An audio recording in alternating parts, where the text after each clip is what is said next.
स्वाध्याय टीवी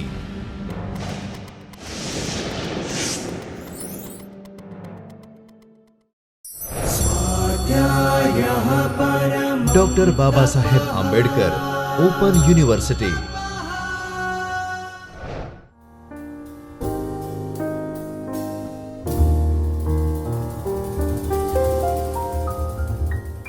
મુનશીની આત્મકથાનો બીજો ભાગ સીધા ચઢાણ 1907 થી 1922 દરમિયાનના વકીલાતના વ્યવસાયના મુંબઈ જીવનના સંસ્મરણો તથા સાહિત્ય સર્જનના આરંભ તથા યશસ્વી લેખન એમણે જે કર્યું એના અનુભવો આ ભાગમાં આલેખાયા છે। 1907 થી 1913 દરમિયાન મુંબઈની શેરીઓમાં એ પ્રકારના શીર્ષક હેઠળ તથા 1913 થી 1922 દરમિયાન હાઈકોર્ટ એવા શીર્ષકો હેઠળ મુનશીની આર્થિક ભીંસમાંથી યશસ્વી ધનપ્રાપ્તિની દિશામાં વિકસતી જીવનગતિનો આલેખ મળે છે।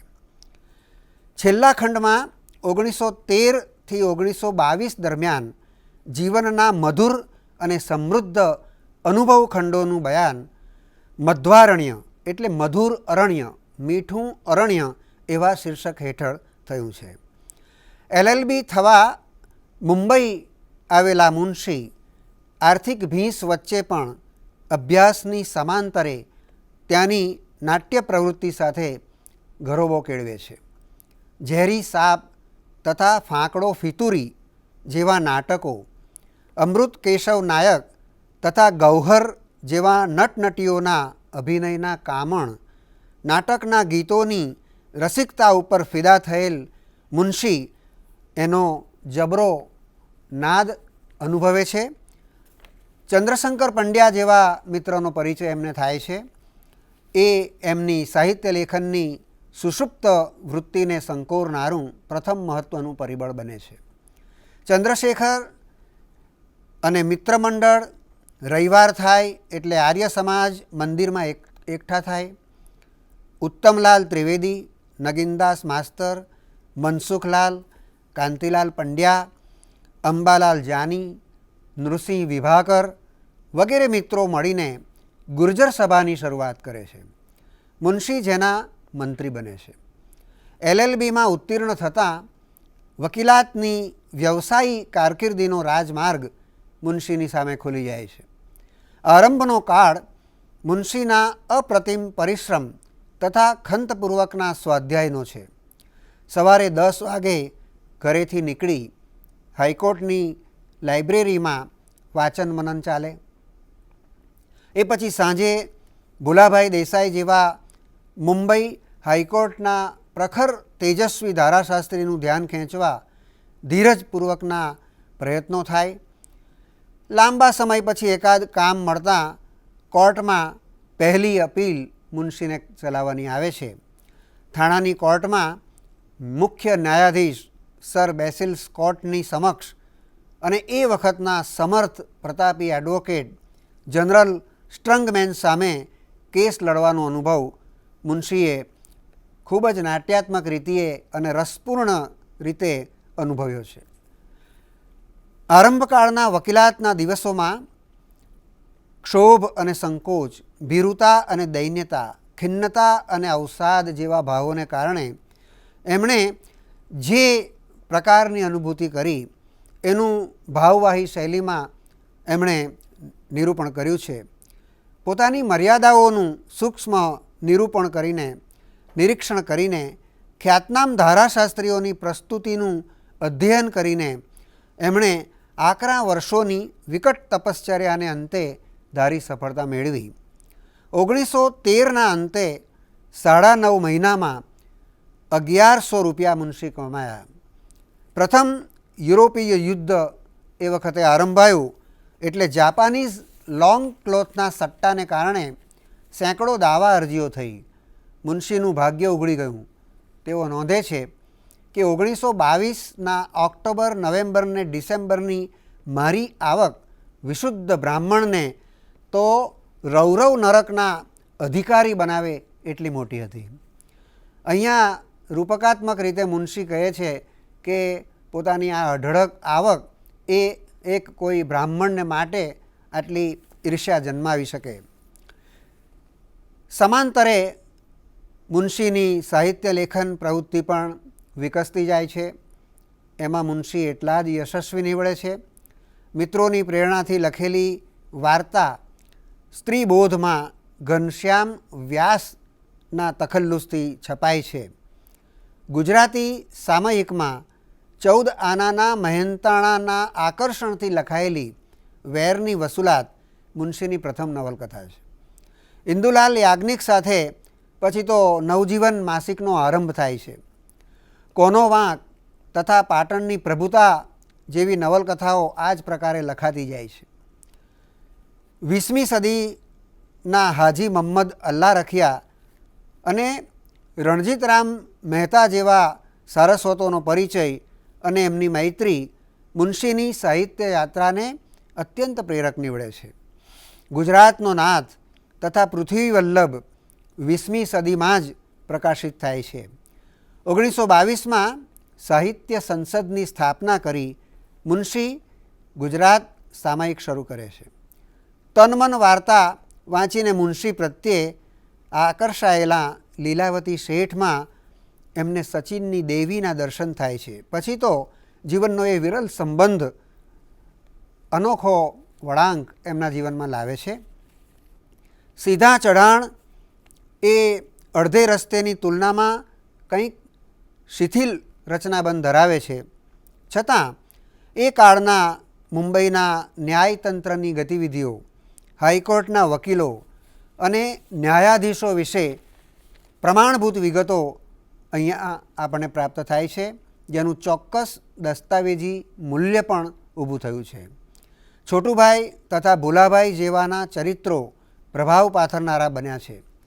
ડેપ્યુટી કલેક્ટર માણેકલાલ મુનશીનો છોકરો કનુ મુંબઈની ચાલીમાં રહેવાને માટે ફાંફા મારે એ બેવડી ભીંસનું વાસ્તવિક ચિત્રણ અહીંયા મુનશીએ કર્યું છે.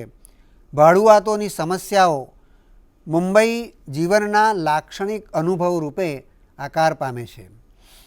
મુનશીના આ જે અનુભવો છે એમાં કેટલી બધી વિષમતાઓ અને વિસંગતિ છે. એકલવાયા જીવનની અકળામણ છે. ઉદ્વેગ અને અવસાદ જેનું શમન કરવા મોટાભાગનો સમય મુનશી પીટીટ લાઇબ્રેરીમાં વાંચન કરવામાં વિતાવે છે. તો વિષાદમાંથી પલાયન સાધવા દેવી સાથેના કાલ્પનિક સાહચર્યને પણ સેવતા રહે છે. ઉદ્વેગભરી અવસ્થામાં ગીતાના સૂત્રોનું રટણ પણ કરતા રહ્યા છે. પોતાની ઉદ્વેગપૂર્ણ રોતલ અસ્વસ્થ મનોદશા ઉપર નિયંત્રણ મેળવવાના એક મથામણનું નિરૂપણ મુનશીના આત્મમંથનનું પરિચાયક છે. સમાજ સુધારાના ધખારા પણ મુનશીએ અનુભવ્યા છે. એના બયાનમાં એમની અહમવૃત્તિ પણ ભળેલી છે જ. રાગદ્વેષ અને અહમનું તત્વ એ માનવ સહજ લાક્ષણિકતા રૂપે જ આપણે નિહાળીએ. આત્મનિવેદનની આ ક્ષતિ એટલા માટે છે કે મુનશી વ્યંગ તથા ઉપહાસ થકી જાત ઉપર જ હસીને પોતાના જ વ્યક્તિત્વ ઉપર ઉપહાસ દ્વારા હળવી કરી મૂકે છે અને આ જે ક્ષતિ વિવેચકોએ નોંધી છે એ હળવી બની જાય છે. આત્મકથાકાર મુનશીના સર્જક વ્યક્તિત્વનું આ નોંધપાત્ર લક્ષણ આપણે ગણવું રહ્યું. સીધા ચઢાણમાં આલેખાયેલા અનેક ચરિત્રો અને પ્રસંગોમાં વિલક્ષણ ચરિત્ર યોગીરાજની શિષ્યાનું પણ છે. અતિલક્ષ્મી વિશે મુનશીએ ભાવપૂર્ણ તાટસ્થ્ય દાખવ્યું છે. દાંપત્ય જીવનની અપૂર્ણતાઓ એમને હંમેશા ખિન્નતાનો તથા અધૂરપનો અનુભવ કરાવ્યો છે. લક્ષ્મીના અવિકસિત માનસને પારખનારી માતા જીજીમાં પુત્રવધૂને લાયક કરવાને માટે ભરપૂર મથામણ કરે છે. પોતાના મૂક આત્મસમર્પણથી તથા નિશબ્દ નિરપેક્ષ સેવાવૃત્તિથી લક્ષ્મીએ પતિના હૃદયને જીતવાના કરેલા પ્રયાસો મુનશીને ભીતરથી સ્પર્શી ગયા છે. અણગમતી લક્ષ્મી એમની સહધર્મચારિણી તથા વામાંગ બની શકી છે એની પ્રતીતિ મુનશી આ રીતે વર્ણવે છે. મારા નિર્બળ શરીરની એ રખેવાળ બની રહી હતી. મારી નિર્ધનતાની એ ભાગીદાર મારી સમૃદ્ધિ હતી. હું કોઈ વાર બહારથી જડેલો, અકળાયેલો કે અપમાનિત થઈ આવ્યો હોઉં ત્યારે વિશ્વાસથી મારી ટોપી લેવા એ સામે આવતી ને જગતથી ઘવાયેલો હું તદ્દન સાજો થઈ જતો. ઘેર આવતાં જ એ હસ્તે મુખે મને સત્કારતી. તેથી મારામાં પૂર્ણ આત્મશ્રદ્ધા પણ પ્રગટી. મારે સદભાગ્યે મારી કસોટીને સમયે મને લક્ષ્મી મળી. એણે મારી શક્તિમાં પોતાનું સર્વસ્વ જોયું. મારું બખ્તર સર્જનારી એ મારી અભેદ્યતાની સર્જનહાર હતી. એ ન હોત તો મારું શરીર ક્યારનું એ ભાંગી ગયું હોત. આવા જ મુનશીના અન્ય આત્મપરીક્ષણ છે. આવા નિત્યકર્મોથી અમારી ભાગીદારી નવી તાંતે બંધાવા લાગી. એવા આત્મસમર્પણના અદ્ભુત જાદુથી એનું બારી પર આડું પડેલું ગોળ રૂપાળું મુખ અધીરી આંખે નીચે રસ્તા પર મને ખોળતું આજે પણ મારી આંખ સામે તરવરે છે. તો અતિલક્ષ્મી વિશે મુનશીનું જે ભાવપૂર્ણ નિરીક્ષણ છે એ આવા દ્રશ્યાત્મક ભાવપૂર્ણ ચિત્રો દ્વારા એ આપણું આકર્ષણનો વિષય બને છે. સીધા ચઢાણના અંત ભાગે લીલાવતી શેઠનો પ્રવેશ થાય છે. તન્મનની વાર્તા વાંચી એના સર્જકને રૂબરૂ મળવાની હોશ રાખતી લીલાવતી પોતે લખેલા રેખાચિત્ર મુનશીને સોંપવા આવે છે. એમાં મુનશીના મેધાવી વ્યક્તિત્વનું પારદર્શક વિશ્લેષણ કરતું રેખાચિત્ર પણ છે. 22 વર્ષની લીલાવતી પોતાના શબ્દો અને ભાવથી 30 વર્ષના મુનશીની સ્વસ્થતાને આરપાર વીંધી શકે છે. લીલામાં મુનશીને ભવે ભવની સખી તન્મન પોતાની ભાવનાની ભાગીયણ દેખાય છે. ગુજરાતમાં લેખો મેળવવા નિમિત્તે શરૂ થયેલો મુનશી અને લીલાવતીનો પત્રવ્યવહાર મુનશી કબૂલે છે તેમ માનસિક સહજીવન જીવવાનો પ્રથમ પ્રયત્ન છે. પ્રથમ સાનિધ્યની વિહવળતાને મુનશીએ અંતે આમ વ્યક્ત કરી છે. તે રાતે હું ઊંઘ્યો નહીં. આ સાનિધ્યમાં દૂરગામી ભયંકર પરિણામો હું જોઈ શક્યો. વિપત્તિના વાદળ ચડી આવ્યા હતા એ ચોક્કસ. જે પળે જીવનના સીધા ચઢાણ ચડી મેં ઉપલી કોર જેમ તેમ ઓળંગી તે જ ક્ષણે સામેની સપાટ ધરતીમાં ફાટ પડી. ભમરીઓથી ભયાનક એવો દુરસ્ત નદીનો ઘૂઘવતો પટ મારા પગ આગળ વિસ્તર્યો. છતાં મારી રગો તાંડવ ખેલતી રહી. 13 વર્ષની સમાધિને પરિણામે સાક્ષાત્કાર પામેલી દેવી પટને પેલે પાર છતાં નિકટ જીવતી ઊભી હતી અને મારો અડધો રસ્તો પૂરો થયો. આમ જે સચિનમાં દેવી સ્વરૂપે પોતાની બાળપણની સખીને જોયેલી એનું અનુસંધાન એ પોતે લીલાવતીમાં પામે છે અને આગળ ખૂબ જ રોમાંચક કહી શકાય એ પ્રકારના જીવન પ્રસંગો વિકસતા જાય છે. મુનશી નિશાળમાં ગુજરાતી ભણ્યા નહોતા. ચંદ્રશંકર અને બીજા મિત્રો એમને ગુજરાતીમાં લખવા માટે પ્રેરતા રહે છે. ગુજરાતીમાં એક સારો પત્ર પણ લખવાનું એમના માટે દુષ્કર હતું એમ મુનશીએ કબૂલ્યું. મુનશી મનુકાકા ઉપર ગુજરાતીમાં કાગળો લખવાની શરૂઆત કરે છે. પોતાને થતા ઉદ્વેગને અવલંબીને કોઈ કાલ્પનિક પ્રસંગ ઊભો કરીને તેને નોંધ દ્વારા વ્યક્ત કરવાની મુનશીની ટેવ હતી. એવા જ ઉદ્વેગના નિમિત્તે 1912ના જૂન જુલાઈમાં મારી કમલા વાર્તા એમણે લખી. સ્ત્રીબોધમાં એ છપાઈ. એ વાંચીને ઘનશ્યામ વ્યાસને શોધવા માટે નરસિંહરાવ દિવેટિયા એમનું પગેરું કાઢતા કાઢતા આવી ચડે છે અને આ જે અણધારી મુલાકાત મુનશીની રૂમમાં એ સાહિત્ય સર્જનને માટે મુનશીના આગળના સાહિત્યની સિદ્ધિઓને માટે ખૂબ જ પ્રેરક પુરવાર થાય છે. પોતાની એ સમયની લેખન પ્રવૃત્તિ વિશે મુનશીની કેફિયત ખૂબ જ મહત્ત્વપૂર્ણ છે કે મારી કમલા લખવાથી મને નવું ભાન થયું. અંગ્રેજીને હું મારા કથનનું વાહન બનાવતો ત્યારે મારી સર્જકતા શબ્દાડંબરથી ગૂંગળાઈ જતી. મારો આત્મા સહેલાઈથી પ્રગટ થઈ શકતો નહીં. જાજરમાન શબ્દોના પ્રવાહમાં કથનની સરળતા અને ભાવની સૂક્ષ્મતા દબાઈ જતાં મારી કમલા લખતાં મારા અણકસાયેલા ગુજરાતીમાં પણ શબ્દો ગૌણ બની ગયા. ઉર્મિને કલ્પના ચિત્ર મારો કબજો લઈ મને શબ્દો પ્રેરવા લાગ્યા. મને સત્ય સમજાયું કે આપણું જીવન આપણી માતૃભાષા દ્વારા જ ખરેખરું વ્યક્ત થાય છે. સર્જન સરળ, સચોટ અને કલાત્મક પણ ત્યારે જ બને છે. તો મુનશી વર્ષો પૂર્વે પોતાની માતૃભાષાની મહત્તા સ્વીકારતી, ગુજરાતી ભાષાને માતૃભાષા તરીકે સ્વીકારીને એનું આપણે મૂલ્ય આંકવું જોઈએ એ આત્મપ્રતીતિ વર્ષો પહેલાં મુનશી આ પ્રકારે પોતાના નિવેદનમાં પ્રગટ કરે છે આત્મકથામાં. એ આજના સંદર્ભે પણ એટલી જ પ્રસ્તુત છે. આ આત્મકથાનો ભાગ આગળ આપણે નવા ખંડની અંદર હવે પછીના તબક્કામાં શરૂ કરીશું.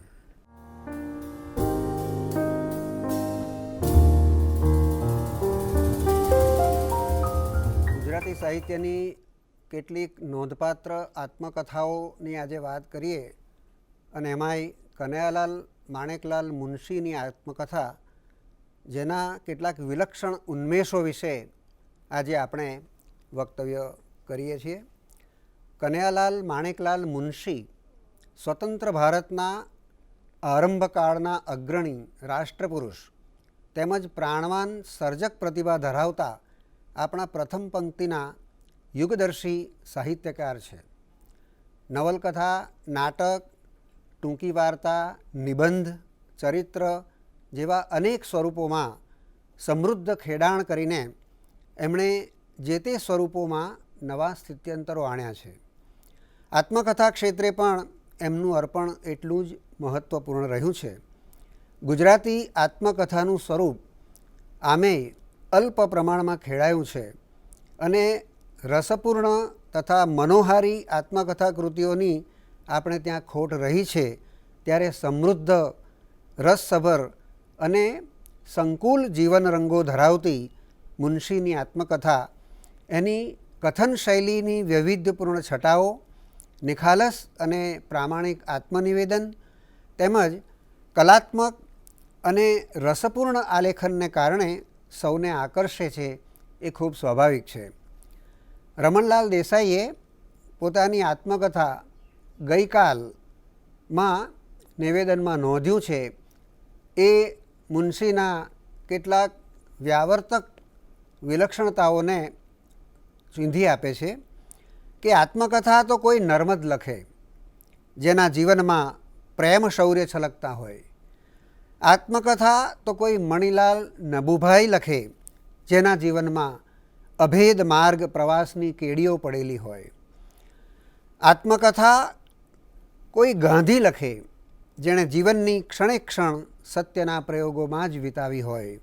આત્મકથા કોઈ મુનશી લખે જેનું જીવનરંગ સાહસ અને કલ્પનાના કંપ અનુભવી રહ્યું હોય. નર્મદ, મણિલાલ દ્વિવેદી, ગાંધીજી, ઇન્દુલાલ યાજ્ઞિક, ચંદ્રવદન મહેતા, કનૈયાલાલ મુનશી અને એવા અન્ય પ્રથિતયશ માનવોનું આત્મપ્રગટીકરણ એમના અસાધારણ વ્યક્તિત્વના રંગબેરંગી અંશોને કારણે સંમોહક તથા પ્રેરક બની રહે. વિચક્ષણ રાજપુરુષ, વિરલ સારસ્વત, કેળવણીકાર, વહીવટકર્તા, બાહોશ ધારાશાસ્ત્રી, કેન્દ્રીય પ્રધાન, બંધારણના ઘડવૈયા, કુલપતિ, સુધારક, પત્રકાર, એક કલાવિધાયક એમ વિવિધ પાસાઓથી મુનશીનું જીવન વ્યક્તિત્વ ભર્યું રહ્યું છે.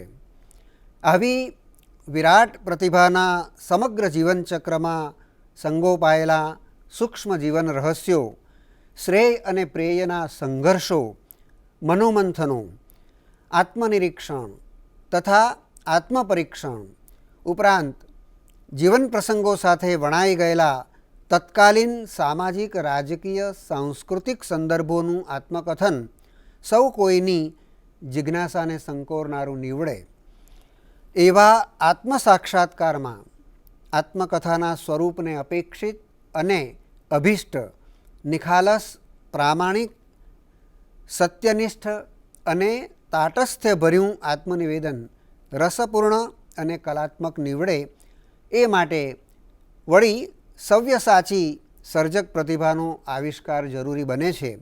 મુનશી આવા સવ્યસાચી સર્જક છે એની પ્રતીતિ આપણને એમની આત્મકથામાંથી પસાર થતાં અનુભવાય છે. એમણે નાટકો અને નવલકથાઓ લખ્યા, એમાં એમને સૌથી વિશેષ ઉપલબ્ધિ પ્રાપ્ત થઈ છે, પરંતુ એમની નવલકથાઓ પણ એટલી જ વિશિષ્ટ છે. આપણે ત્યાં નર્મદ અને ગાંધીજીની નવલકથા આત્મકથાઓ એના અનુસંધાનની અંદર અડધે રસ્તેથી એમની જે આત્મકથા આરંભાય છે એની આપણે વાત કરીશું. ઈસવીસન 1942માં પ્રકાશિત થયેલ મુનશીની આત્મકથાનો પ્રથમ ભાગ અડધે રસ્તે ઈસવીસન 1932-33ના ગાળામાં કૌમુદીના લેખો રૂપે પ્રગટ થતો રહ્યો.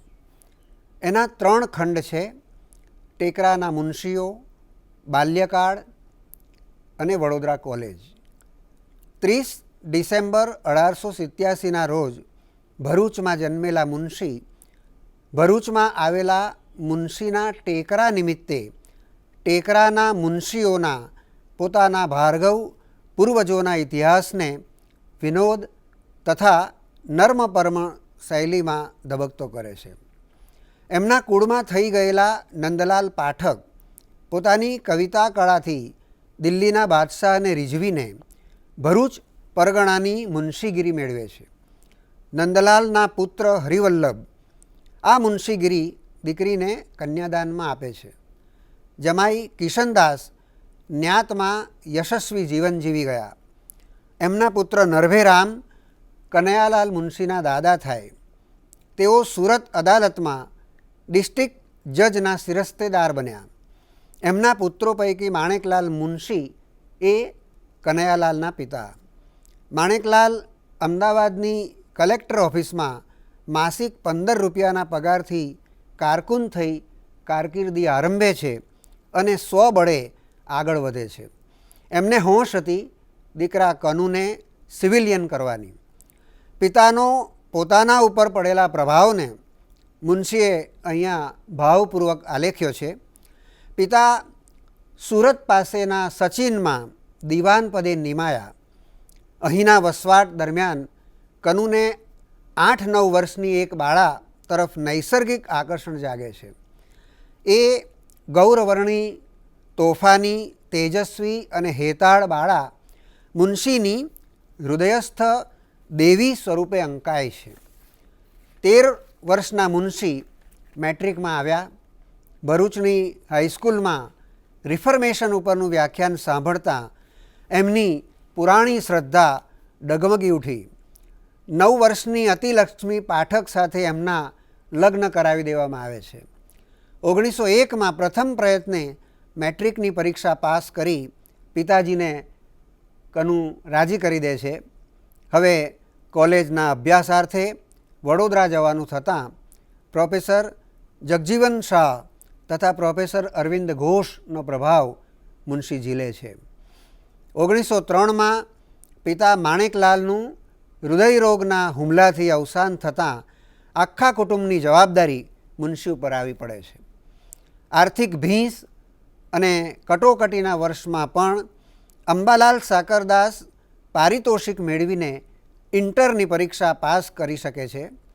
અરવિંદ ઘોષની પ્રેરણાથી વિવેકાનંદની કૃતિઓ મુનશી વાંચવાનું શરૂ કરે છે. પતંજલિના યોગસૂત્રનું ઊંડું પરિશીલન કરવા માંડે છે. જેના કારણે પશ્ચિમી સંસ્કારો પ્રત્યેનો મુનશીનો મોહ ઓસરતો જાય છે. BAમાં ઉત્તીર્ણ થઈ અંગ્રેજીમાં સૌથી વધુ માર્ક સાથે મુનશી એલિયટ પારિતોષિક મેળવે છે. દીકરાની પ્રગતિથી માતા તાપીબાનું હૈયું પણ હરખાય છે. અતિલક્ષ્મી સાથેના લગ્ન કરવામાં કનુએ સમાધાન કરી દીધું હતું એ માતા પારખી જાય છે. કનુનું હૈયું તેઓ બરાબર ઓળખી ગયા છે.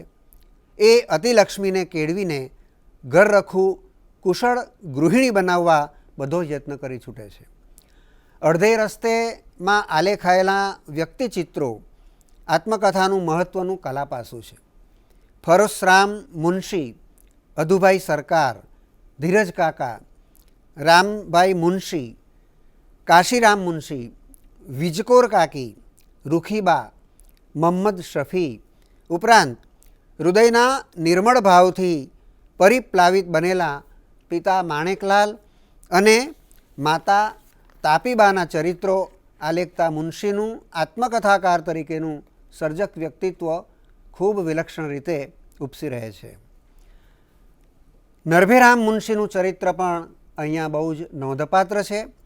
મિજાજી, જિદ્દી, ઉગ્ર, આપમતિયા છતાં મોટા દિલના, મોટાઈના શોખવાળા, રાગદ્વેષ અને મહત્વાકાંક્ષાથી પ્રેરાયેલા, પોતાની મોજમાં મસ્ત એવા નરભેરામ મુનશીનું ચરિત્ર ઉપસાવતી મુનશીની ચિત્રાત્મક વર્ણન કળાનું નિદર્શન આપણે જોઈએ.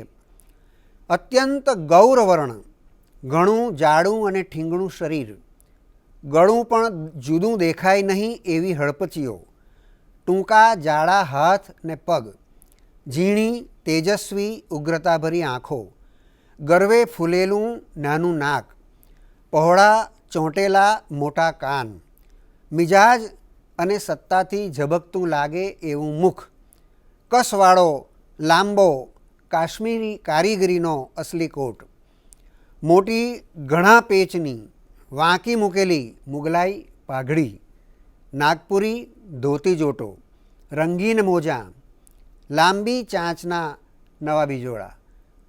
તો આ જે વર્ણન છે એમાં આપણે મુનશીની વર્ણન કલા જે ચિત્રાત્મક ગુણ પ્રાપ્ત કરે છે એ જોઈ શકીએ છીએ. એવા જ એક બીજું ચરિત્ર છે બાહોશ વકીલ કિશનદાસ મુનશી. એ બાહોશ વકીલ મુનશીના પ્રતાપી વ્યક્તિત્વથી કનુ ખૂબ જ પ્રભાવિત થયા છે. આત્મશ્રદ્ધા પ્રેરતા સજીવ સાંસ્કારિક બળ અને પિતૃજીવનની એક સમૃદ્ધિ રૂપ એવી વ્યક્તિને એમણે અંજલિ આપી છે. દંતકથાના પાત્ર જેવી એ પ્રેરણામૂર્તિ છે. એમણે નોંધ્યું છે કિશનદાસ મુનશી વિશે કે મરી ગયેલા એ વડદાદા નથી, જીવતા જાગતા પિતા છે. પિતૃલોકમાં રહી એ મારામાં રસ લે છે, મારા તર્પણની વાટ જુએ છે. અડધે રસ્તેમાં ભાર્ગવ પૂર્વજોની ગૌરવ ગાથા વિશે તથા એમાં મુનશીની અહમવૃત્તિ કે આત્મશ્લાઘા વિશે અનેક વિવેચકોએ ટીકા કરી છે. વાસ્તવમાં મુનશીએ ભાર્ગવ કુળના મુત્સદ્દી પૂર્વજોની અહમવૃત્તિ, વેરઝેર, જ્ઞાતની પટલાઈ, મિલકત અને વસ્તુઓની વહેંચણીમાં થતા કારસ્તાન, ઝઘડા, છેતરપિંડી, ગાળાગાળી, રડારોડ, બાથમબાથી, મારામારી, ઘાંટાઘાંટ આ બધાયના વિનોદી અને નર્મમર્મપૂર્ણ દ્રશ્યચિત્રો આંકી બતાવ્યા છે. ટેકરાના મુનશીઓનો પ્રખર પ્રતાપ ભાર્ગવોની પટલાઈમાં અને ટેકરાના સ્વામિત્વમાં, અપમાન અને તિરસ્કારમાં, વિગ્રહમાં નાહકનો વેડફાઈ ગયો એનું કડક વિશ્લેષણ મુનશીએ કર્યું છે. એ ધ્યાન બહાર ન રહી શકે. હઠે ચડેલા વરઘોડા, રામજણીના સંગીત જલસા તેમજ શાળા કોલેજ જીવનના રંગરસ ભર્યા સંસ્મરણોનું આલેખન મુનશીની સર્જકતાની આગવી મુદ્રા પ્રગટાવે છે. આત્મકથામાં અનિવાર્ય એવું આત્મકથાકાર મુનશીનું આત્મનિરીક્ષણ તથા સ્વપરીક્ષણ અડધે રસ્તેમાં અનેક સ્થળે અનુભવાય છે. કેટલાક એવા નિદર્શનો આપણે જોઈએ. બુદ્ધિના બળેખાં હોવાનું મારું અભિમાન ઓછું નહોતું. જેઓ ઓછી બુદ્ધિના હતા તેમના તરફ હું તિરસ્કારની નજરે જોતો. પાશ્ચાત્ય સંસ્કારોના સેવનથી હું પૂરેપૂરો આત્મકેન્દ્રી ઇગોસેન્ટ્રિક બની ગયો હતો. ઉર્મી, ઘેલછા અને અભિમાનમાં બહેકેલો હું સ્ત્રીઓની બાબતમાં તે વખતે સમાધાન કરવા યોગ્ય નહોતો. મારી રહેણીકરણીની ટેવો ઘણી જ ખરાબ હતી. હું અવ્યવસ્થિત અને તદ્દન બેદરકાર હતો. આવી પોતાની કેટલીક મર્યાદાઓનો પણ નિર્દેશ અડધે રસ્તેમાં મુનશીએ કર્યો છે અને એ એક પ્રકારનું આત્મનિરીક્ષણ છે, આત્મપરીક્ષણ છે.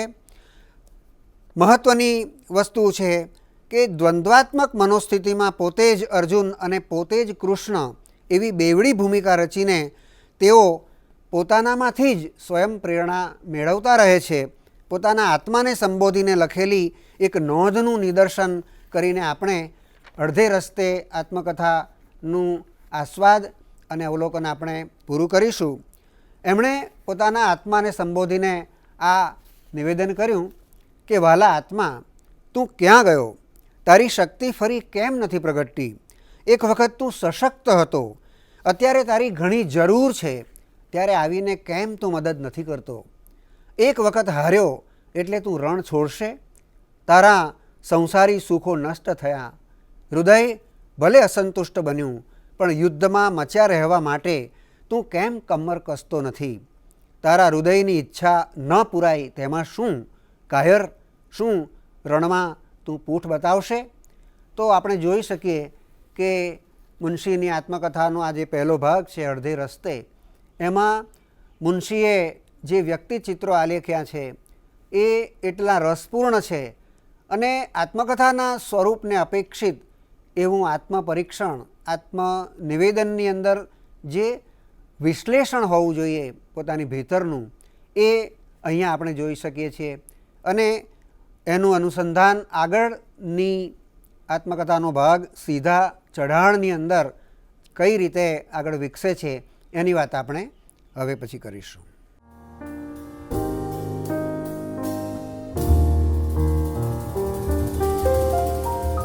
સ્વપ્ન સિદ્ધિની શોધમાં મુનશીની આત્મકથાનો ત્રીજો ખંડ છે અને મુનશીના જીવનની 1923થી 1926 દરમિયાનની જીવન ગતિનું આલેખન કરે છે. મુનશી નિવેદનમાં જણાવે છે કે સમસ્ત જીવનનો આ સમય સૌથી અગત્યનો ને સર્જનાત્મક માનું છું.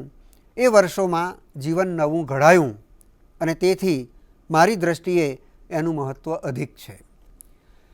પત્રો અને રોજનીશીની નોંધોનો આધાર અહીંયા કથન શૈલીનું વૈવિધ્ય ઊભું કરે છે. મુનશી અતિલક્ષ્મી અને લીલાવતી વચ્ચેના વિલક્ષણ સંબંધો અને હૃદય મંથનોને ખૂબ પારદર્શી અભિવ્યક્તિ અહીંયા મળી છે. મુનશી દ્વિધાના દ્વીપ વચ્ચે આવીને ઊભા છે. એક તરફ પત્ની, બાળકો, સમાજ, લોકાપવાદ અને કર્તવ્ય ધર્મ છે. બીજી તરફ નાનપણથી ઝંખેલી દેવી જેમાં વસી છે એ જાણે સાક્ષાત પુનર્જન્મ લઈને આવીને ઊભી છે એવી લીલાવતી, એને કોઈ કાળે જતી કરવી નથી. અવિભક્ત આત્માના બે અર્ધાંગ એક થવા મથે છે. મુનશી શુદ્ધ સહચાર રાખવાને કૃતનિશ્ચયી છે. લક્ષ્મીની જાણ વિના કશું ન કરવું એવા સંકલ્પથી અશ્રુસભર આંખે અતિલક્ષ્મીને સઘળી વાત માંડીને કરી દે છે અને યોગ્ય નિર્ણય માગે છે. ઉદારચરિતા અતિલક્ષ્મીનું આત્મસમર્પણ મુનશીના હૈયામાં પૂજ્યભાવ જગાડે છે. મુનશી લીલાવતીના પત્રોમાં અપૂર્વ એકાત્મકતા અને હૃદય સંવાદ તથા હૃદય મંથનનો આલેખ આપણને મળે છે. 23 વર્ષની લીલાની સાહિત્ય રસિકતા, વ્યવહાર બુદ્ધિ, અડગતા અને આત્મગૌરવ આપણને આકર્ષે છે. તો એના હૈયાની ભયંકર એકલતા પણ દઝાડી જાય છે. લીલાના સંસાર વિશે મુનશી નોંધે છે. એના ઘરને 4 ભીંતો ને છાપરું હતા, તેમાં પ્રાણ નહોતો. પતિ પત્ની વચ્ચે હેતુ વિના ઘસડાયા કરતો એ સંબંધ હતો. આ ઘર નહોતું, વેરાન હતું. આ કીચડમાંથી કમલીની કેમ ઉગી તે મને સમજાયું નહીં. મુનશી અને લીલાવતીના પત્રો દ્વારા માનસિક એકતા ઊભી કરવાના એમના પ્રયોગ આપણે જોઈ શકીએ. સાહિત્યમાં બંનેનો સહધર્માચાર આ પત્રોથી વધે છે. એકમેકની ઠેકડી કરતાં અને વળી પ્રણયાલાપ કરતાં એમના વચ્ચેના અંતરાયો ભેદાતા જાય છે. લીલા પ્રત્યેના સઘન રાગાવેગને મુનશીએ વર્ણવ્યો છે આ શબ્દોમાં: રૂપ, રસ, ગંધ, સ્પર્શ અને શબ્દની મારી શક્તિ લીલાના વિષયમાં અતિ સૂક્ષ્મ બની ગઈ. જરા જરામાં કોઈ બીજામાં સુદ્ધા એના વાળ, એની ચાલ, એના કપડાં, પહેરવાની ઢબ મને દેખાવા લાગ્યા. એનો અવાજ મને સંભળાયા કરતો. એટલું જ નહીં, પણ એ નીચે એના ઘરમાં કે બાગમાં હોય ત્યારે મારી કર્ણેન્દ્રિય એનો અવાજ ગમે તેટલે દૂરથી પણ સાંભળી શકતી. દાદર પર આવતા પગલાઓમાંથી હું એનું પગલું તરત પારખી શકતો. ઘણીવાર તો એ આવતી હોય તે પહેલાં તે હમણાં આવશે એવું ભાન થઈ જતું. જાગતા કદી ન અનુભવેલો સ્પર્શ મને થતો હોય એવું લાગ્યા કરતું. એક વિશિષ્ટ પ્રકારની સુવાસ લીલા લઈ આવતી મારે મન. ખરી વાત તો એ હતી કે પ્રણયે મારી બધી શક્તિઓને તીવ્ર અને અસામાન્ય બનાવી દીધી હતી. તો આ પ્રકારના લીલા પ્રત્યેના રાગાવેગ એ ઉપરાંત પરસ્પર વિરોધી ભાવોના સાબલ્યનો સારી નાખે એવો દ્વંદ્વાત્મક અનુભવ મુનશીએ આલેખ્યો છે. કર્તવ્ય ભ્રષ્ટ થવું નથી. પોતાનો સંસાર અભેદ્ય રાખવો છે. પત્ની અને છોકરાઓને અન્યાય કરવો નથી. સમાજમાં પ્રતિષ્ઠા ખોવી નથી અને દેવીને જતી પણ કરવી નથી. તો બીજી તરફ આવો સંયમ અને વિરહનું દુઃખ શા માટે, કોને માટે વેઠવા, એવો અતૃપ્તિનો ભાવ પણ ઉછાળા મારતો હોય.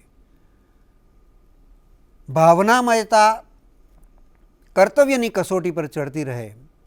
ભાવ જગતના કંપનો કોઈ નવલકથામાંથી લીધો હોય એવો વાર્તાલાપ મુનશીએ આ આત્મકથાના ભાગમાં નિરૂપ્યો છે. બંને વચ્ચેનો આ સંવાદ છે. જો આપણો સહચાર શુદ્ધ રાખવો હોય તો એક જ રસ્તો મને દેખાય છે. લક્ષ્મીની જાણ વગર આપણે કાંઈ કરવું નહીં. એ મોટામાં મોટી તપશ્ચર્યા છે. હું એને બધું હૃદય ખોલી કહેવા માગું છું. આપણા પત્રો પણ બતાવીશ.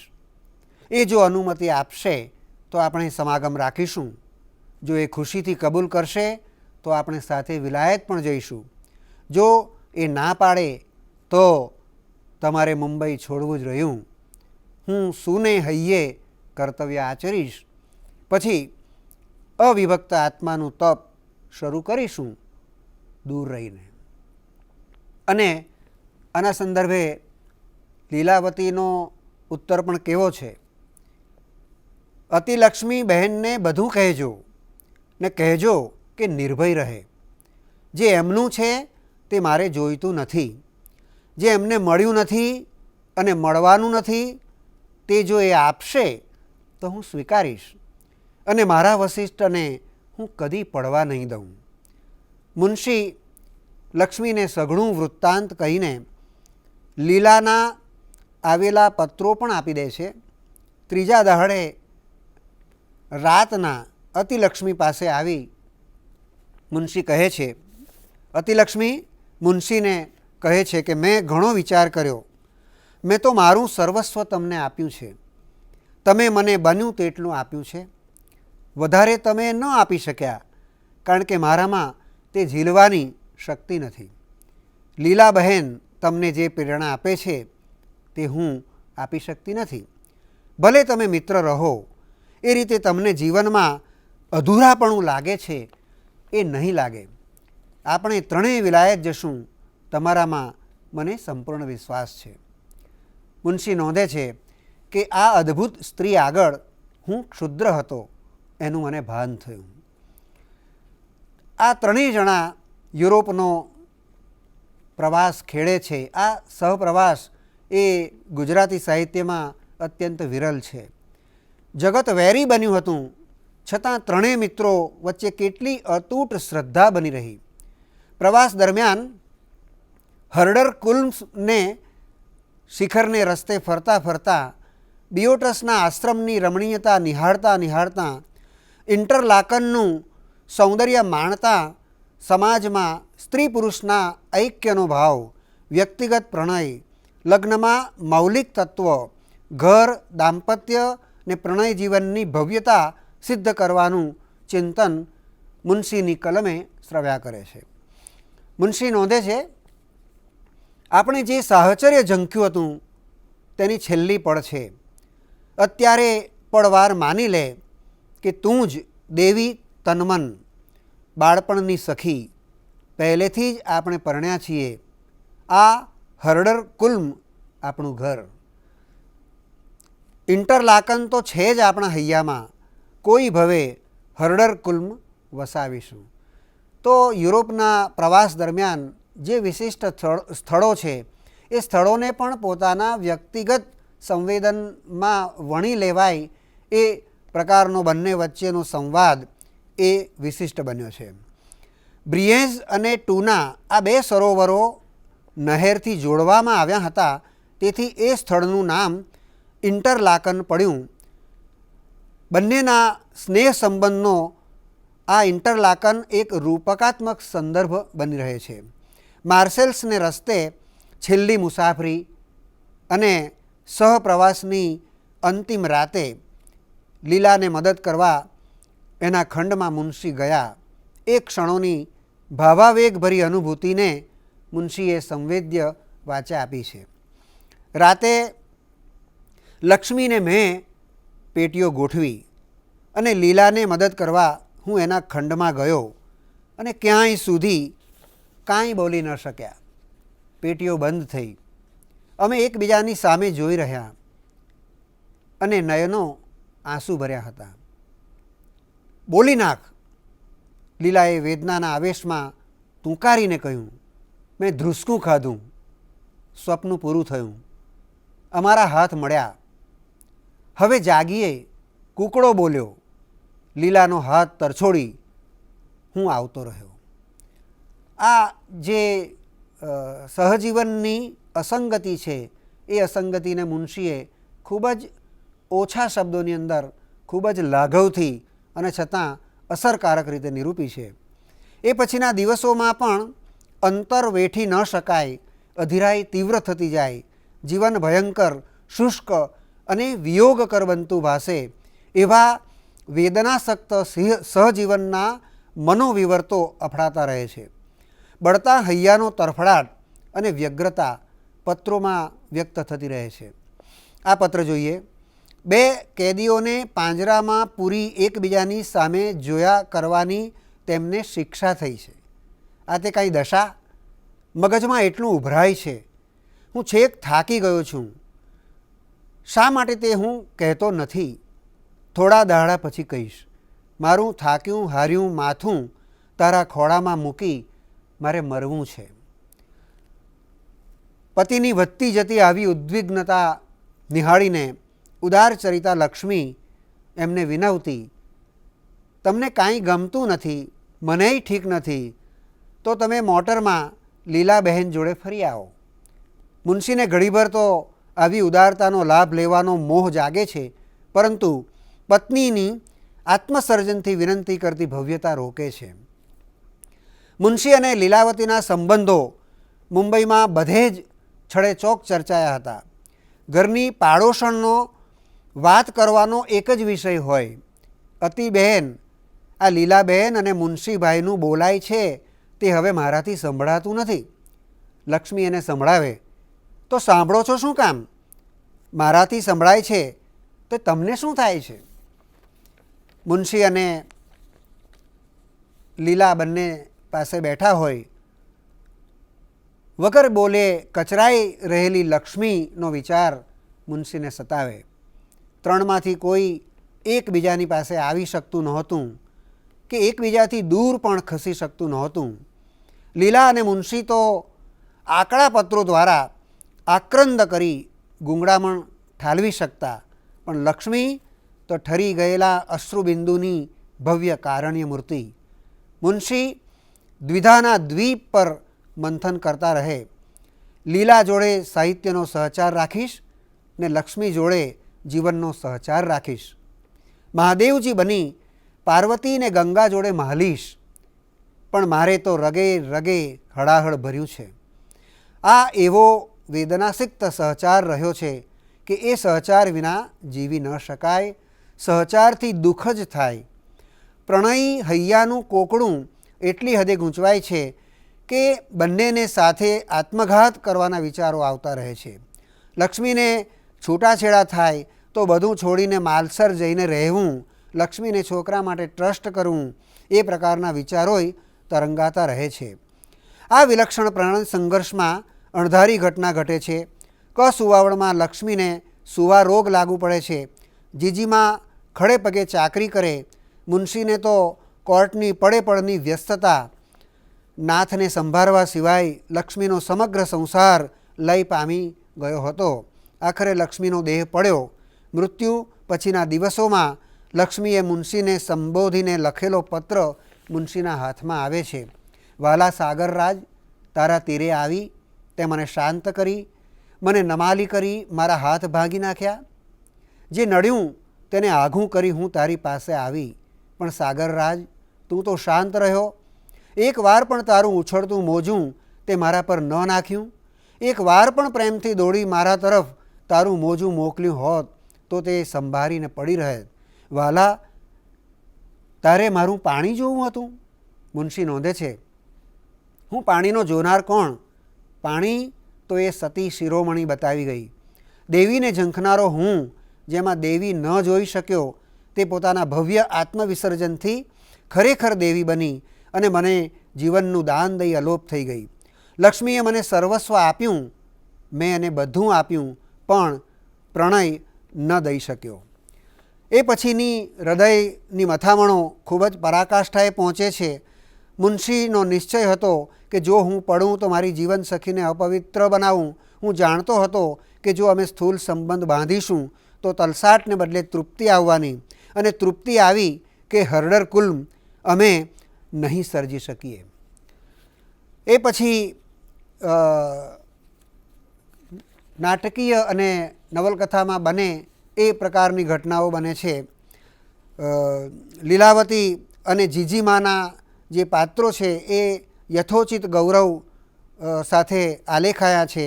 લીલાએ પોતાની પ્રતિષ્ઠાને હોડમાં મૂકીને ઘર છોડ્યું, પૈસા છોડ્યા, દીકરી છોડી, પરઘરને પોતાનું બનાવ્યું. મુનશીને સર્વસ્વ સોંપી ન કદી વિવેક ચૂકી કે ન કદી સંયમ ત્યજવાની વૃત્તિ દાખવી. પરમ ઉદાર ડાહી સ્ત્રી જીજીમાએ પણ પુત્ર માટે સર્વ કર્યું. પુત્રવધુ સદગત થતાં પુત્રના સંસારની પુનર્વ્યવસ્થા માંડી આપી. લીલાને પુત્રી બનાવી. બંનેનો સુવર્ણ દ્વીપ રચવામાં જીજીમાએ મદદ કરી. વિકટ સમયે સંયમ ખોયા વિના બંનેની એકતા અખંડ રહે એ જોવામાં શાણપણ રાખતા જીજીમા સ્નેહનો એક અભિનવ આદર્શ રચી જાય છે. લીલાવતીના પતિનું અવસાન થયું એ પણ એક એવી જ નવલકથામાં બને એવી ઘટના, અને એ પછીનો આખો જે ક્રમ છે એ આપણને મુનશીના જીવનની વાસ્તવિક ઘટના છે, અને એ છતાં પણ જાણે કે કોઈક સાહિત્યની ઘટના હોય એ પ્રકારનો અનુભવ કરાવે. મુનશી, લીલાવતી અને અતિલક્ષ્મીના મર્મ વિદારક સ્નેહ સંઘર્ષની ગાથાની સમાંતરે મુનશીની સામાજિક સાહિત્યિક પ્રવૃત્તિઓના વણથંભ્યા વિસ્તાર વિકાસની પણ ગાથા મુનશી આ આત્મકથામાં આલેખતા રહે છે. સાહિત્ય પરિષદનું બંધારણ મુનશી દ્વારા રચાય છે. સંસદ વતી પરિષદનું આયોજન મુંબઈમાં થાય છે. મુંબઈ યુનિવર્સિટીની સેનેટમાં પણ તેઓ ચૂંટાય છે. પરિષદની પણ કેટલીક ગતિવિધિઓ અહીંયા મુનશીએ માંડીને આપી છે.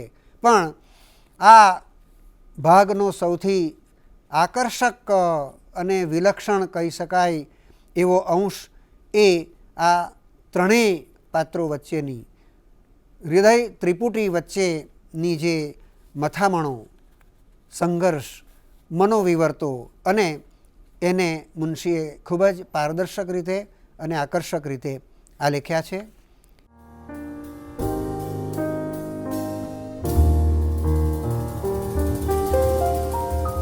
મુનશીની આત્મકથાના ખંડો અડધે રસ્તે, સીધા ચઢાણ તેમજ સ્વપ્નસિદ્ધિની શોધમાં એ આત્મવૃત્તાંતનો સીધે સીધો આવિષ્કાર છે.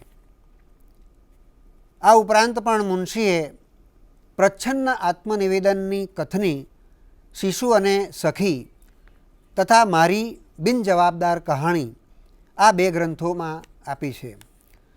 શિશુ અને સખીમાં સ્થૂળ આત્મકથનને ગાળી નાખીને એનું કાવ્યમય રૂપ કંડારી આપ્યું છે. આ એક નિરાળી આપકથા છે. મુનશીએ એને એક ચિત્રાત્મક કથા તરીકે ઓળખાવી છે. આ કૃતિ ઇન્દ્રિય સંવેદ્ય પ્રકૃતિ ચિત્રોથી રમણીય બની છે. આ કથા નથી, એ વ્યથાનો ઉદ્ગાર છે. શિશુ, સતી અને સખી એવા નામ થકી નાયક નાયિકા નિમિત્તે કલ્પનાના રંગો મુનશી એમાં ભરે છે. શિશુવયમાં બાલ સખી દેવી સાથે કનુએ રોમાંચક દિવસો પસાર કરેલા. શિશુના સ્વપ્ન જગત, એની પ્રણયઝંખના તથા સ્વપ્નસિદ્ધિની કથા અહીંયા આલેખાઈ છે. પ્રણય મૂર્તિને પામવાનો અહીં તલસાટ છે. શિશુ, સતી અને સખી એ હૃદય ત્રિપુટી છે. લગ્નનો અર્થ સમજાય એ પહેલાં જ સતી સાથે શિશુના લગ્ન થઈ ગયા છે. સતીત્વનો આદર્શ સેવી સતી શિશુની સહધર્મચારિણી થવા મથી રહે છે. સખીનો પ્રવેશ સ્વપ્નમૂર્તિ રૂપે થાય છે. શિશુ અને સખી બંને પરિણીત છે, સાહિત્ય સેવી છે. શિશુને સખીના સાહચર્યથી જે સુખ ઉપલબ્ધ થાય એ છીનવી લેવા સતીની રજમાત્ર ઈચ્છા નથી. પ્રત્યેકમાં અન્યોન્ય માટે સ્વાર્પણની ભાવના છે. એકમેકના મિત્રો બની ત્રણેય યુરોપનો પ્રવાસ કરે, એ પછી દારૂણ વ્યથા સંતાપ વેઠે.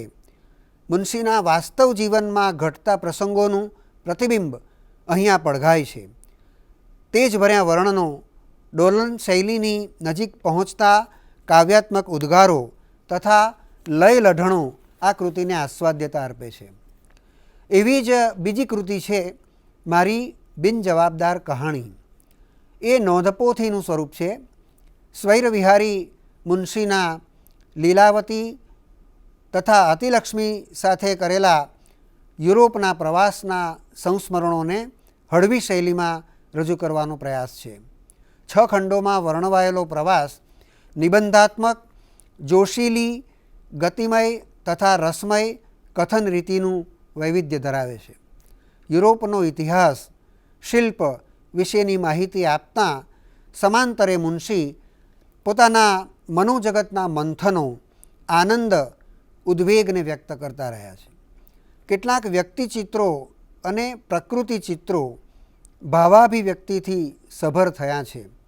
લેખકની સૂક્ષ્મ અવલોકન શક્તિ, લાક્ષણિક હાસ્ય, વ્યંગ્ય અને રમૂજની શૈલી, કલ્પના પ્રવણતા અને મનુષ્ય સ્વભાવને પારખવાની સર્જક દ્રષ્ટિ આ કથાને આકર્ષક બનાવે છે. ગુજરાતી આત્મકથા સાહિત્યને લાક્ષણિક અને મૌલિક અર્પણથી સમૃદ્ધ કરનારી મુનશીની આત્મકથા વિશે વિવેચકોએ પરસ્પર વિરોધી કહી શકાય એવા અભિપ્રાયો ઉચ્ચાર્યા છે. આત્મકથા અને ખાસ તો મુનશીની આત્મકથા એ મુનશીના સ્વનું ગ્લોરિફિકેશન છે અને એમાં સત્ય પર્યાપ્ત માત્રામાં પ્રગટતું નથી. એ પ્રકારના વિવેચકોના મંતવ્યો છે. અને એક તરફ આપણે જોઈએ તો આત્મકથામાં સત્યનું નિરૂપણ એ અત્યંત અનિવાર્ય લક્ષણ બને છે. ગાંધીજીની તો આત્મકથા જ સત્યના પ્રયોગો છે. નર્મદે જે સત્યનું નિદર્શન પ્રગટીકરણ પોતાની આત્મકથા મારી હકીકતમાં આપ્યું, મણિલાલ નભુભાઈ દ્વિવેદીએ પણ પોતાના જીવનના સત્યોને નિર્મમપણે અને આકરી તટસ્થતાથી જે વ્યક્ત કર્યા, એ બધાના સંદર્ભે મુનશીની આત્મકથાની અંદર સત્ય પ્રગટતું નથી. એ પ્રકારનો એક છૂપો આક્રોશ આપણા વિવેચકોમાં રહ્યો છે. ત્યારે આપણે આત્મકથામાં સત્યનું પ્રાગટ્ય એને કેવા પ્રકારે જોવું જોઈએ. એક મંતવ્ય છે મુનશીનું, અને પ્રણાલિકાવાદનો વિરોધ. એ વક્તવ્યની અંદર મુનશીએ એ વખતે સ્પષ્ટ કહ્યું છે. એ આપણે ધ્યાનથી જોવું જોઈએ. મુનશી એ વક્તવ્યમાં કહે છે કે સાહિત્યમાં નગ્ન સત્ય માટે સ્થાન નથી. કોઈ પણ આત્મકથામાં આપણે નગ્ન સત્ય અપેક્ષિત ન હોઈ શકે એ વસ્તુ પણ આપણે માનવી રહી. મુનશીએ જે રીતે સત્યને જોયું છે, સત્ય એક એવી વસ્તુ છે કે જે એબ્સ્ટ્રેક્ટ ટ્રુથ, જે અમૂર્ત સત્ય છે, એ સત્યને કેટલી હદે આત્મકથાની અંદર પ્રસ્તુત કરી શકાય. તો આપણે બધા મોટા સર્જકોની આત્મકથાઓ જોઈએ તો એમાં સત્યના પ્રાગટ્ય નિમિત્તે ઘણી બધી વિવાદની બાબતો જોઈ શકીએ. આપણે એટલું જ ઈચ્છીએ કે પ્રામાણિકતા અને નિખાલસતા એ પ્રસ્તુત બને, પારદર્શી રીતે પોતાનું આત્મનિવેદન હોય. તો મુનશી એ પ્રકારે જે નિરૂપણ કરે છે એમાં સત્ય, પ્રામાણિકતા અને નિખાલસતાને પોતાની વિવેક બુદ્ધિ અનુસાર પ્રગટ કરી શક્યા છે. પોતાના ચરિત્રને ઝાંખપ લાગશે એવી પ્રતીતિ હોવા છતાં પણ મુનશી પોતાના જીવનની બાબતોને ગુપ્ત રાખવા માગતા નથી. મુનશી વિશે જોઈએ છીએ કે પોતાના આ પ્રકારના અંગત સંબંધો, લીલાવતી સાથેના, પત્ની સાથેના જે આંતરમંથનો છે, એ આંતરમંથનોને એમણે એટલી પારદર્શી રીતે આલેખ્યા છે કે એ સત્ય પ્રગટ કરવાનું કોઈક વિરલ વ્યક્તિ હોય એને માટે શક્ય બને. આપણે નર્મદ અને મુનશી આ બંનેની આત્મકથાઓને સમાંતરે જોઈએ અને એનો તુલનાત્મક અભ્યાસ કરીએ તો આપણે જોઈ શકીએ કે નર્મદે એના સમયની અંદર મારી હકીકતમાં જે સત્યનું પ્રગટ આલેખન કર્યું છે અને મુનશીએ પોતાના જીવનના સત્યોને પ્રગટાવ્યા છે. મુનશી અતિલક્ષ્મીનું જે ચરિત્ર આલેખે છે એ કોઈ સામાન્ય સ્ત્રી નથી. મુનશી એની પ્રતીતિ કરાવે છે. મુનશીને પત્ની પ્રત્યે પૂર્ણ આદર છે. એના સ્ત્રી દાક્ષિણ્યનો આ એક ઉત્તમ નમૂનો છે. બીજું કે મુનશી એ પોતાની પ્રેયસી લીલાવતી એની સાથેનો સહચાર પણ પત્નીને નારાજ કરીને કદી પણ સેવવા માગતા નથી અને સંયમ તો પૂરેપૂરો જાળવ્યો છે જ. આપણે મારી હકીકત જોઈએ અને નર્મદના જીવન ઉપર દૃષ્ટિ માંડીએ તો નર્મદ ડાહી ગૌરીને મુંબઈ તેડીને સજા રૂપે આઘી જ રાખે છે. ડાહી ગૌરીએ નર્મદને જવાબ આપેલો કે ઘરમાં સગવડ નથી ને તમે તેની સાથે શયન કરો તે મારા જાણવામાં છતે ને પાસે છતે તે મારાથી સહન થાય જ નહીં. તો નર્મદ જે પ્રકારે પત્ની સાથે એક પ્રકારનો અન્યાય કરે છે એવો કોઈ અન્યાય મુનશીએ અતિલક્ષ્મીના સંદર્ભે નથી કર્યો. એનું આપણે આ બંને ચરિત્રોને પાસે રાખીને જો તપાસ કરીશું તો સ્પષ્ટ દેખાશે. બીજું, આત્મકથાનું સ્વરૂપ એવું છે કે એમાં આત્મમંથન, આત્મનિરીક્ષણ અને આત્મપરીક્ષણ આ તત્વો ખૂબ જ મહત્ત્વના છે. જો આત્મકથામાં એના ચરિત્ર નાયકના આત્મમંથનો, આત્મપરીક્ષણ ન હોય, અંતર્દ્વંદ્વ આલેખાયું ન હોય તો એ આત્મકથા એટલી સંકુલ અને સત્વશીલ નથી બની શકતી. અંતર્દ્વંદ્વનું આલેખન જે મુનશીમાં છે એ નર્મદમાં નથી. મારી હકીકતની અંદર નર્મદ એવા સૂક્ષ્મ અંતર્મંથનો, મનોમંથનો આલેખવા તરફ એની ગતિ નથી. જ્યારે મુનશી પોતાના અને અન્ય પાત્રોના એવા સૂક્ષ્મ વિવર્તો, મનોમંથનો આલેખવા સક્ષમ છે. એક પ્રકારનું એમ્બિવેલેન્સ, પરસ્પર વિરોધી ભાવોનું સબલીકરણ, તો એ ભાવ સાબલ્યનું ખૂબ જ કલાત્મક નિરૂપણ આપણને મુનશીમાં જોવા મળે છે. અને એ આલેખનને કારણે મુનશીની આત્મકથાને આપણે ખૂબ જ આપણા આત્મકથા સાહિત્યની અંદર અગ્રણી પંક્તિમાં સ્થાન મૂકી શકીએ. હકીકતો નોંધીને ઘટના પ્રસંગોનો ચિત્ત પર કેવો પ્રભાવ પડ્યો એને આલેખવાનું કોઈ પણ આત્મકથાકારને માટે એક પડકારજનક કૃત્ય બનતું હોય છે. અને આવું જે પડકારજનક સર્જન એ મુનશી કરી શક્યા છે પોતાની આત્મકથામાં. આત્મસંઘર્ષ, આંતરસંઘર્ષની પરાકાષ્ઠા એ એમની પ્રણયોર્મિની અને પ્રણય એક બાજુ હૃદયધર્મ, બીજી બાજુ કર્તવ્ય, એ બંને વચ્ચેની આકરી તાવણીમાંથી જે પસાર થયા છે એ પેશનેટ મોમેન્ટ્સ, ખૂબ જ જેને ભાવાત્મક ક્ષણો કહેવાય, એ ક્ષણોનું પારદર્શી આત્મપરીક્ષણ ભર્યું નિરૂપણ જે મુનશીએ કર્યું છે એ બહુ જ મોટી હિંમત માગી લે એવું કામ છે. નર્મદ, મુનશી અને ગાંધીજી આ ત્રણેયની આત્મકથાઓનો આપણે જો તુલનાત્મક અભ્યાસ કરીએ તો એક લક્ષણ એ પણ બને છે કે ત્રણેય આત્મકથાઓ અધૂરી છે.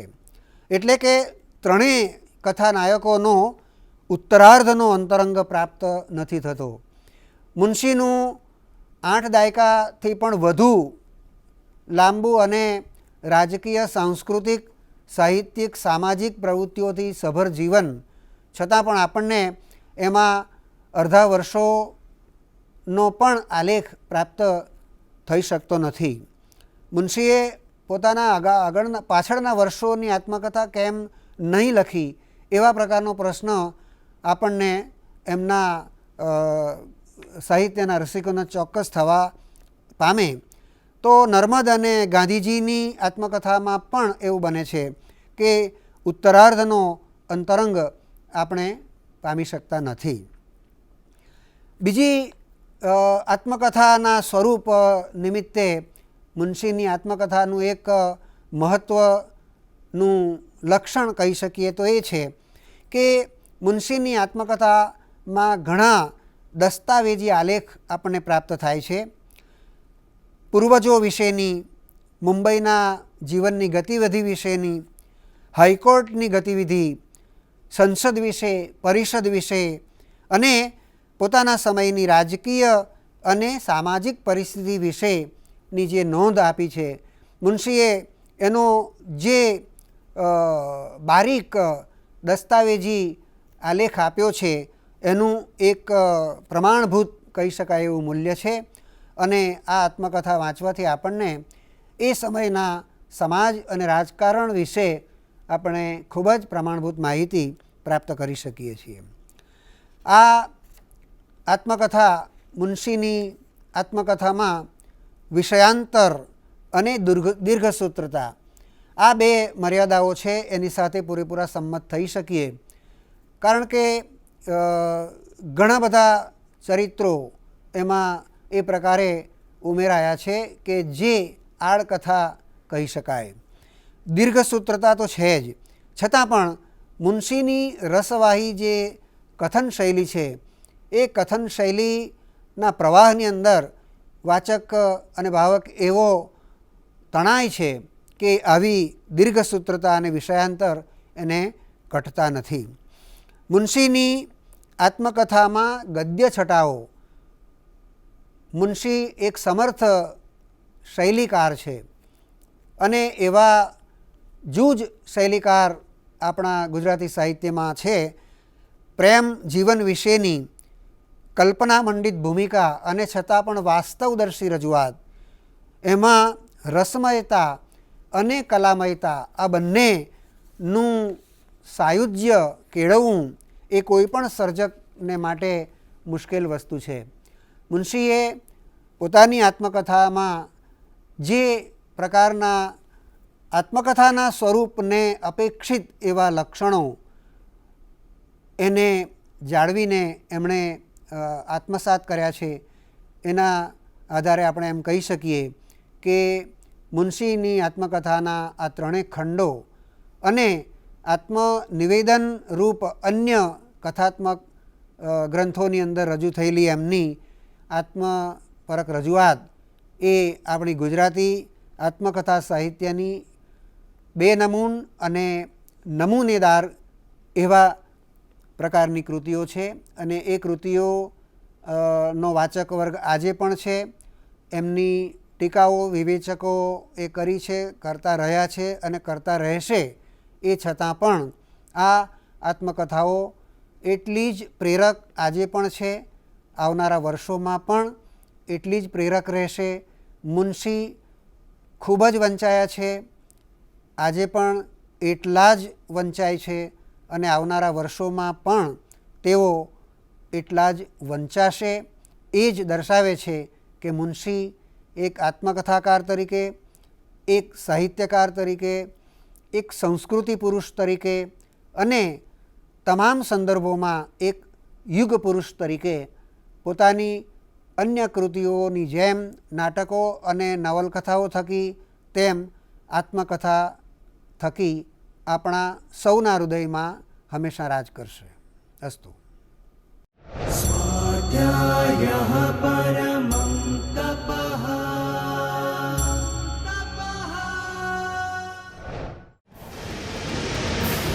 સ્વાધ્યાય ટીવી